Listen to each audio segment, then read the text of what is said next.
നേരത്തെ ഇലക്ഷൻ കാലത്ത് ഇടതുപക്ഷ ജനാധിപത്യ മുന്നണി LDFന്റെ ഒരു പരസ്യമുണ്ടായിരുന്നു.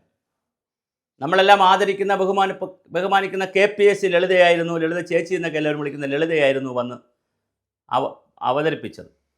അവർ പറഞ്ഞത് അത് വളരെ വളരെ വൈറലായ ഒരു പരസ്യമാണ്. ഘട്ടം ഘട്ടമായി മദ്യനിരോധനം നടപ്പിലാക്കും, മദ്യനിരോധനമാണ് ഞങ്ങളുടെ ലക്ഷ്യം. എന്നാൽ മദ്യം നിരോധിക്കണേ വേണ്ട എന്നുള്ള ചർച്ച വേറൊരു തലത്തിലുള്ള ചർച്ചയാണ്. കാരണം ഇവിടെ ചാരായം നിരോധിച്ചപ്പോൾ ആളുകൾ വേറെ രൂപത്തിലേക്ക് മാറിപ്പോയി. ആന്റണി ചാരായം നിരോധിച്ചപ്പോൾ വേറെ രൂപത്തിലേക്ക് മാറിപ്പോയി, അവർ മറ്റു തരത്തിലേക്ക് പോയി. സിഗരറ്റ് ഇല്ലാതെ വന്നപ്പോൾ, സിഗരറ്റ് ഒരു കാലഘട്ടത്തിൽ കുട്ടികളും മുതിർന്നവരും ഒക്കെ വലിക്കുമായിരുന്നു. സിഗരറ്റ് ഇല്ലാതെ വന്ന് സിഗരറ്റ് കംപ്ലീറ്റ് തീർന്ന് ക്യാൻസറിൻ്റെ പരസ്യമൊക്കെ വന്ന് ഏത് സിനിമ കണ്ടാലും ആദ്യം ക്യാൻസറിൻ്റെ പരസ്യം എഴുതി കാണിക്കും. സിഗരറ്റ് വലി ക്യാൻസറിന് ഇതാന്ന് പറയും. ചില വളരെ നമുക്ക് കണ്ടാൽ പേടിയാവുന്ന കുറേ ചിത്രങ്ങളൊക്കെ കാണിച്ചിട്ട് എന്തായാലും പുക വലി പരസ്യമായി വലിക്കുന്നത് പ്രശ്നമാണെന്ന് പറഞ്ഞ് വലിയ ബോധവൽക്കരണം നടന്ന് ഇന്നത്തെ കുട്ടികൾ പരസ്യമായിട്ടോ രഹസ്യമായിട്ടോ സിഗരറ്റ് അധികം വലിക്കുന്നില്ല.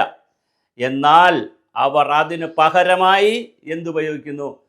മയക്കുമരുന്ന് ഉപയോഗിക്കുന്നു. അപ്പോൾ ആളുകളെ സംബന്ധിച്ചിടത്തോളം ലഹരിയിൽ എന്തെങ്കിലും ഒരു ലഹരി ആവശ്യമുള്ളൊരു സമൂഹമാണ് നമ്മൾ. അല്ലെങ്കിൽ നന്നായി വിദ്യാഭ്യാസം കിട്ടണം, ചെറിയ പ്രായം മുതൽ വളരെ നല്ല വിദ്യാഭ്യാസം കിട്ടണം. പക്ഷെ അങ്ങനെ ഒരു വിദ്യാഭ്യാസം നമ്മൾ കൊടുക്കുന്നുമില്ല. ഇത് ഉപയോഗിക്കുന്നതുകൊണ്ട്, ചെറിയ ലഹരി ഉള്ളത് കൊണ്ട് ഈ മദ്യത്തിൻ്റെ നല്ല രസം എന്താ പറയുക? സന്തോഷം വന്നാലും മദ്യം, കുഞ്ഞു പിറന്നാൽ മദ്യം, കുഞ്ഞിന് കുഞ്ഞൂണ് കൊടുക്കാൻ മദ്യം, ഓണത്തിന് മദ്യം, പിന്നെ ശമ്പളം കൂട്ടിയാൽ മദ്യം, പരിഷ്കരണം എന്ത് ജയിച്ചാൽ മദ്യം, എന്ത് കാര്യം സന്തോഷം വന്നാലും മദ്യം. എന്നാലോ സങ്കടം വന്നാലും മദ്യം, അമ്മ മരിച്ചു മദ്യം, അച്ഛൻ മരിച്ചു മദ്യം. എങ്ങനെയും ലഹരിയിലേക്ക് പോകാനൊരു ട്രെൻഡ് മലയാളികൾക്കും എല്ലാവർക്കും ഉണ്ട്. ഇപ്പോഴിതാ സർക്കാർ പുതിയൊരു തീരുമാനമായി വരുന്നു. അത് ഇപ്പോൾ തന്നെ സർക്കാർ MP രാജേഷ് നിഷേധിച്ചിട്ടുണ്ട്. എങ്കിലും ഒരു വാർത്ത വരുന്നു, മദ്യം ഓൺലൈനിൽ വാങ്ങാം. 23 വയസ്സ് കഴിഞ്ഞു വന്ന് ആപ്പ് വഴി, മൊബൈൽ ആപ്പ് വഴി ആധാർ കാർഡിൻ്റെ വയസ്സ് കറക്റ്റ് അടിച്ചു കഴിഞ്ഞാൽ മദ്യം വാങ്ങാം. ഇതിനകത്ത് ഒരുപാട് അപകടവുമുണ്ട്, ശരിയുമുണ്ട്. ഒന്നാമത് ഈ മദ്യം കുടിക്കുന്ന ആളുകൾ, ലോട്ടറി മദ്യമാണ് കേരള സർക്കാരിൻ്റെ പ്രധാന വരുമാനം. ലോകത്തൊരിടത്തും ഇങ്ങനെയില്ല. ഇന്ത്യ മഹാരാജ്യത്തല്ല, ലോകത്തൊരു രാജ്യത്തും മദ്യവും ലോട്ടറിയും, ചൂതാട്ടവും മദ്യവും, ഇത് രണ്ടും കൊണ്ട് നിലനിൽക്കുന്ന ഒരു സർക്കാരുകളുമില്ല. അപ്പോൾ കേരളത്തിൽ അങ്ങനെയാണ് നിലനിൽക്കുന്നത്. അത് വേറൊരു വിഷയം. ബാറുകളുടെ എണ്ണം ഘട്ടം ഘട്ടമായി കുറയ്ക്കുമെന്ന് പറഞ്ഞതിന് ശേഷം LDF കൂട്ടിക്കൊടുത്തു, അത് വേറൊരു വിഷയം. മൂന്നാമതൊരു വിഷയം, ഘട്ടം ഘട്ടമായി കുറയ്ക്കുമെന്ന് പറഞ്ഞിട്ട് യാതൊരു തരത്തിലുള്ള കുറയ്ക്കുവാനുള്ള കാര്യങ്ങൾ ഇന്ന് നടത്തുന്നില്ല. ഒരു പരസ്യമാവട്ടെ, കുട്ടികളെ പഠിപ്പിക്കലാകട്ടെ, മുതിർന്നവരെ പഠിപ്പിക്കലാവട്ടെ, ഒരു പ്രചരണ പരിപാടി നടക്കുന്നില്ല. അതുപോലെ തന്നെ ടെക്നോ പാർക്കുകളിൽ, പിന്നെ IT കമ്പനികളിലൊക്കെ ആളുകൾക്ക് ഭയങ്കര സ്ട്രെസ്സാണെന്നൊക്കെ പറഞ്ഞിട്ട് പബ്ബുകൾ തുടങ്ങാൻ തീരുമാനിച്ചു. അവർക്ക് സുഖമായിട്ട് പോയിരുന്ന് മദ്യപിക്കാൻ തൻ്റെ സ്മാളൊക്കെ അടിച്ചുകൊണ്ട് പോയിരുന്ന് പണി ചെയ്യാന്നുള്ള പബ്ബുകൾ തുടങ്ങാൻ തീരുമാനിച്ചു. അങ്ങനെ പക്ഷേ ഒരു IT കമ്പനിയും, തിരുവനന്തപുരം ടെക്നോ പാർക്ക് ഉൾപ്പെടെയുള്ള IT കമ്പനികൾ ഒരാളും പബ്ബിനെ അപേക്ഷിച്ചാലേ അപ്ലൈ ചെയ്താലേ സർക്കാരിന് കൊടുക്കാൻ പറ്റും. അത് പരാജയപ്പെട്ടു പോയി. അപ്പോൾ എങ്ങനെയും കുറച്ച് കാശുണ്ടാക്കാനാണ് ഇത് പരിപാടിയെങ്കിൽ ഇത് കൃത്യമായി ചോദ്യം ചെയ്തേ കഴിയൂ നമുക്ക്. അതേസമയം ഇത് മാന്യമായിട്ട് ആളുകൾ കുടിക്കട്ടെ എന്നുള്ളൊരു രീതിയുണ്ട്, രണ്ട് രീതിയുണ്ട്. ഇപ്പം സാധാരണ ഇപ്പോൾ സംഭവിക്കുന്ന എന്താ, ഈ ബിവറേജസ് കോർപ്പറേഷൻ്റെ ലോകത്തിലെ ഏറ്റവും കൂടുതൽ, ഈ ഭൂമി മലയാളത്തിലെ ഏറ്റവും കൂടുതൽ പോലീസ് ഇല്ലാതെ അച്ചടക്കത്തോടു കൂടി നിൽക്കുന്ന, നമുക്ക് എല്ലാവർക്കും കിട്ടുമെന്ന് പറഞ്ഞ് ക്ഷമയോടുകൂടി നിൽക്കുന്ന ഒരേ ഒരു സ്ഥലം, ഇലക്ഷൻ ക്യൂ പോലും ഇല്ല, ഒരേ ഒരു സ്ഥലം ഈ ബിവറേജസ് കോർപ്പറേഷനാണ്.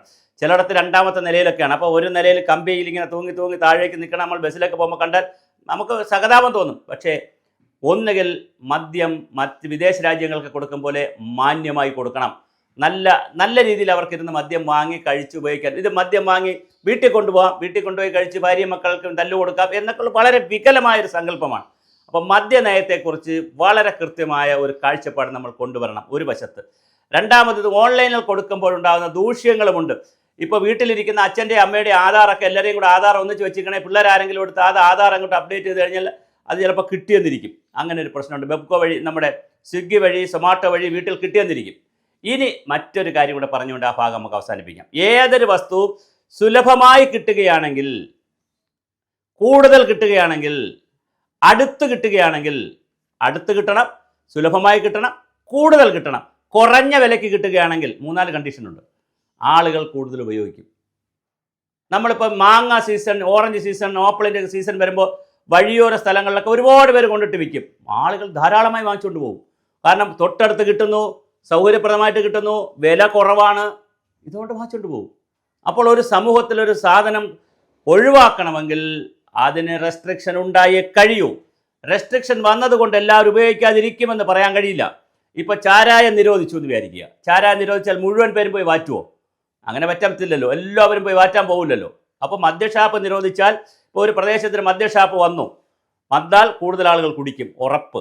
മദ്യഷാപ്പ് അവിടെ ഇല്ലാതായാൽ ആളുകളുടെ എണ്ണം സ്വാഭാവികമായിട്ട് കുറയും. കാര്യം അടുത്ത സ്ഥലത്ത് പോയി മദ്യം വാങ്ങിക്കണമെങ്കിൽ ചിലപ്പോൾ വീട്ടുകാർ സമ്മതിക്കത്തില്ല, അതിനൊരു ടെൻഷൻ, പിന്നെ വണ്ടി എടുത്ത് പോകണം, പിന്നെ അപ്പുറത്ത് പോകണം, പോയാൽ കിട്ടുമോ ഇല്ല എന്നുള്ളൊരു അറിഞ്ഞൂടാ, ആളുകൾ മേടിക്കത്തില്ല. അപ്പോൾ ഒരു സാധനത്തിൻ്റെ സുലഭമായ ലഭ്യത, വില കുറച്ചുള്ള ലഭ്യത, തൊട്ടടുത്ത് കിട്ടൽ, എളുപ്പത്തിൽ കിട്ടൽ, ഇതെല്ലാം മനുഷ്യനെ സ്വാധീനിക്കും. പിന്നെ പരസ്യം, ഇതെല്ലാം സ്വാധീനിക്കും. അതുകൊണ്ട് മദ്യനയത്തെ കാണേണ്ടത് സമ്പൂർണ്ണമായി മദ്യം നിരോധിച്ചിട്ട് ആളുകളിൽ മറ്റൊരു തരത്തിലേക്ക് കൊണ്ടുപോകാനും കഴിയില്ല. കാരണം ആളുകൾ ലഹരിയിലാണ് ചിന്തിച്ചൊക്കെ ജീവിക്കുന്നവരാണ്.